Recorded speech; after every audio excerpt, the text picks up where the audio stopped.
All right. Phrase. A phrase is a short group of words that people often use as a way of saying something. The meaning of a phrase is often not obvious from the meaning of the individual words in it. A phrase does not contain a full verb. Okay. A phrase is a short group of words. Phrase एक छोटा समूह होता है शब्दों का जो कि people अक्सर यूज़ करते हैं as a way of saying something. कुछ कहने का एक तरीका होता है. ठीक है. That is known as a phrase. Okay. The meaning of phrase is often not obvious. Phrase का जो मतलब निकलता है वो हमेशा ऑब्वियस नहीं होता, कंप्लीट नहीं होता. Alright. From the meaning of the individual works in it. A phrase does not contain a full verb. Phrase में पूरा सेंटेंस नहीं बनता है, वर्ब भी नहीं उसका होता है स्पेसिफिकली, एक अधूरा पार्ट होता है वो. राइट. सो एग्जाम्पल है first of all, that is a phrase. First of all हम किसी को कह रहे हैं, पूरा सेंटेंस नहीं बोला, सबसे पहले अगर किसी ने कहा हिंदी में, सो दैट इज अ फ्रेज. आगे की बात नहीं कही हमने. ओके. लिमिटेड सेंस है इसका.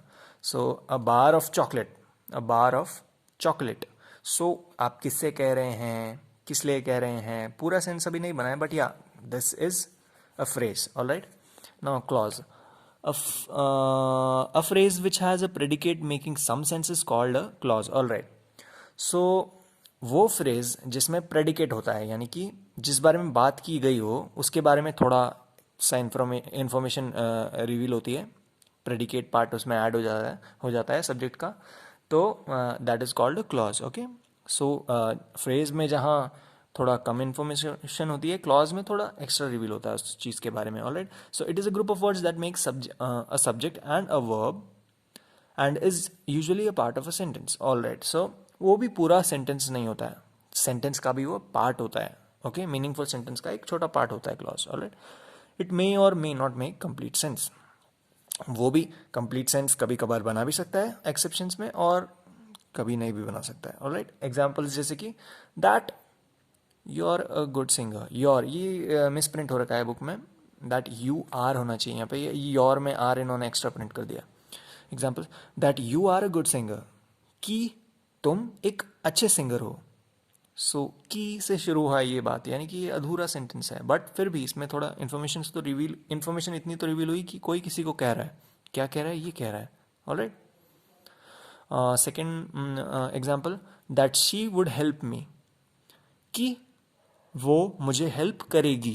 कि वो हो गया हमारा सब्जेक्ट, और मुझे हेल्प करेगी, वो प्रेडिकेट भी ऐड हो गया. सो थोड़ा इन्फॉर्मेशन है, लिमिटेड है, बट है better than phrase. So this is a clause. Okay. Now एक थोड़े और एग्जाम्पल्स उन्होंने दिए सेंटेंस के, और उसमें से उन्होंने क्लॉज को एक्सट्रैक्ट किए. सो जैसे कि Ravi failed but he did not lose heart. Ravi हारा बट उसने दिल छोटा नहीं किया, या दिल लूज नहीं किया. ओके. क्लॉजेज उसके निकले रवि फेल्ड. सेंटेंस का एक पार्ट डिवाइड कर दिया लिमिटेड मीनिंग के साथ. दूसरा, he did not lose heart. These two clauses are joined by the conjunction but. Okay.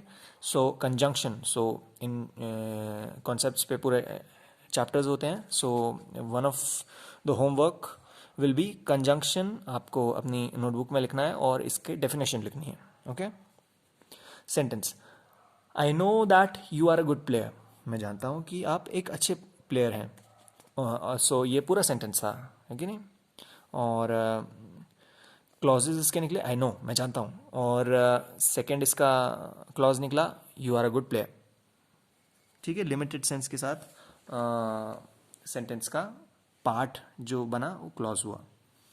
सो अब जो फीचर्स, विशेषताएं जो निकल के आई हमारे, a clause has a subject and a verb. So जो क्लॉज होता है उसके पास सब्जेक्ट भी होता है और वर्ब भी होता है. और phrase, a phrase does not convey complete sense. जो फ्रेज होता है वो कंप्लीट सेंस कन्वे नहीं करता है. ऑलराइट. और क्लॉज भी मे और may not convey complete sense. So अब हम आए हैं finite and non finite verbs पर.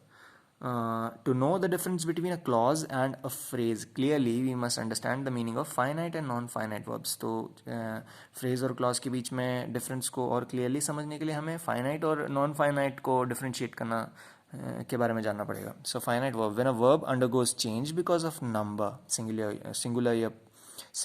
या plural, or the time, it is known as a finite verb. When a verb undergoes change because of number, singular या plural, or the time, it is known as a finite verb. So जब भी कोई verb वाला जो शब्द होता है वो ऐसा चेंज अंडरगो करे कि बाकी का सेंटेंस या तो नंबरिंग के हिसाब से चेंज हो, यानी कि सिंगुलर फॉर्म से प्लूरल फॉर्म में चेंज हो जाए, या फिर समय टेंस हमारा चेंज हो जाए. तो ये चेंज जब अंडरगो करता है वो वर्ब, तो वो फाइनाइट वर्ब कहलाता है. सो उसके एग्जाम्पल हैं Harish writes a letter to his brother. So अभी हम बात कर रहे हैं प्रेजेंट की, और जो कि होता है ऐसा, ठीक है, कंटिन्यूसली. सो एक फैक्ट है या फिर this usually happens. So Harish writes a letter to his brother. So यहाँ पे राइट्स है अभी वर्ब जो लिखने वाला बात हो रही है, वर्ब वो भी WRITES है. लेकिन अब हमने क्या किया, ये अभी तो सिर्फ हरीश अकेले लिख रहा था, अब यहाँ पे सिंगुलर फॉर्म में था. अब यहाँ हरीश एंड रवि दो लोग आ गए, तो वर्ब चेंज हो गया, यहाँ राइट्स से राइट हो गया, एस हट गया यहाँ पे. So Harish and Ravi write a letter to their brother. Alright. So इन दोनों केस में भी वो फाइनाइट वर्ब की कैटेगरी में आ गया. थर्ड में Harish wrote a letter to his brother in the morning. Wrote अभी ये पास्ट की बात कर रहा है, तो ये टाइम वाली बात आ गई. सो फर्स्ट और सेकंड एग्जांपल में इन्होंने बात करी सिंगुलर या प्लूरल होने की, तो तब वो आ गए फाइनाइट कैटेगरी में. और जब टाइम की बात इन्होंने करी तो भी ये आ गए हमारी फाइनाइट कैटेगरी में. समझ रहे हो ना. तो जो वर्ब हो गया चेंज हो गया हर तीन कंडीशंस के साथ, सिचुएशंस के साथ. राइट्स हुआ यहाँ पे राइट हुआ, और यहाँ पे रोट हो गया. So we see that the verb write changes in first sentence and second sentences because the number of the subject in the first sentence is singular, while in second sentence the number of the subject is plural. It changes in the third sentence because the time has changed. So ये हमने already discuss कर लिया. अब हम आए non finite verb पे. When a verb does not changes because of number, singular or plural, or the time, it is known as a non-finite verb. So वही बात, उसका उल्टा, फाइनाइट का उल्टा, यानी कि जब भी जो वर्ब होता है वो सेंटेंस की सिचुएशन चेंज होने के हिसाब से, यानी कि सिंगुलर हो या प्लूरल हो या फिर टाइम भी चेंज हो रहा हो, उसके हिसाब से वर्ब अपना फॉर्म नहीं चेंज करता है, तो वो नॉन फाइनाइट वर्ब आता है. ऑलराइट. सो अब infinitives, present participle and past participle are non finite verbs. So now ये टॉपिक्स सेपरेट हैं. सो वन मोर थिंग उसके साथ, जो अब मैंने आपको पहले वाला पीछे दिया था, मैंने आपको दिया था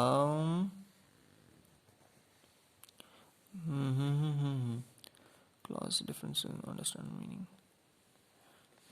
कंजंक्शन.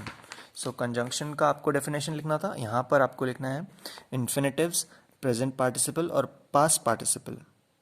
इन तीनों शब्दों को अलग से सेपरेटली अपनी नोटबुक में लिखना है, और इनकी डेफिनेशंस लिखनी है आपको खुद सर्च करके. ऑलराइट. नाउ एग्जांपल्स हो गए नॉन फाइनाइट वर्ब के. We went to Agra to see the Taj. हम आगरा गए ताज देखने के लिए. Swimming is a good exercise. Swimming एक अच्छी exercise. His desire was to become a doctor. So ये जो तीन एग्जाम्पल दिए हैं, तो इसमें अगर आप कंडीशन भी चेंज करेंगे टाइम के हिसाब से भी, तो ये टू सी ही रहने वाला है. He went to Agra to see the Taj, यानी कि अगर मैं वेंट को गोज भी कर दूं, he goes to Agra to see the Taj, to see वैसे ही रहने वाला है, वर्ब में कोई चेंज नहीं पड़ने वाला है. So that is a non finite verb category. Okay. So swimming is a good exercise. Swimming एक अच्छी एक्सरसाइज है. Swimming has been a good exercise. मैंने फॉर्म चेंज किया लेकिन स्विमिंग ही रहा. His desire was to become a doctor. So ये भी one of the example. However, when the present participle or past participle verb is used along with the helping verb to form the continuous tense, simple past tense or perfect tense, it becomes a finite verb. All right. So जैसे कि मैंने आपको already infinitives, present participle, past participle और conjunction की definition दे दी है लिखने के लिए नोटबुक में, आपको खुद ढूंढ के। वैसे ही आपको कंटिन्यूस की भी लिखनी है, सिंपल पास्ट की भी लिखनी है, और परफेक्ट टेंस की भी लिखनी है। ये टेंसेज हैं, ऑलराइट, ये टेंसेज हैं। सो टेंसेज का सेपरेटली चैप्टर आता है, सो उसकी बात हम सेपरेटली करेंगे। But for the time being आपको ये वर्ड्स लिखने हैं और इनकी डेफिनेशन ढूंढनी है और लिखनी है, alright. However when the present participle already ऊपर आ चुका है, पास्ट पार्टिसिपल भी ऊपर आ चुका है, ऑलराइट। सो एग्जाम्पल्स इसके अभी हम समझ रहे हैं। इन्होंने इस चीज़ का एग्जाम्पल दिया है कि कोई एक्सेप्शन आता है जिसमें कि नॉन फाइनाइट भी फाइनाइट में की कैटेगरी में आ जाते हैं, ऑलराइट। वो आपको डेफिनेशन जब लिखी जाएगी, you have to show that to me, after that we'll discuss that. अभी हम कॉम्प्लेक्स नहीं ऐसे बनाएंगे क्योंकि एक्सरसाइज बेस्ड है, simple form, simple complexity based नहीं है, पीछे की बात पर बेस्ड है।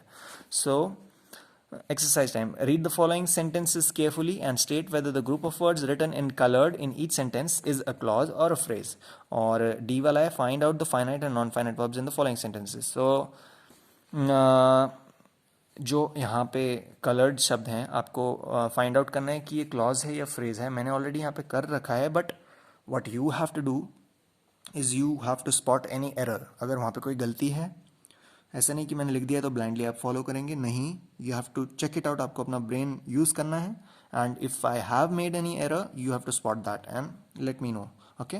डी में भी मैंने आपको ये लिख के ऑलरेडी दिया है, बट दैट डजंट मीन कि जस्ट आप कॉपी कर देंगे। Find out the finite and non finite verbs in the following sentences.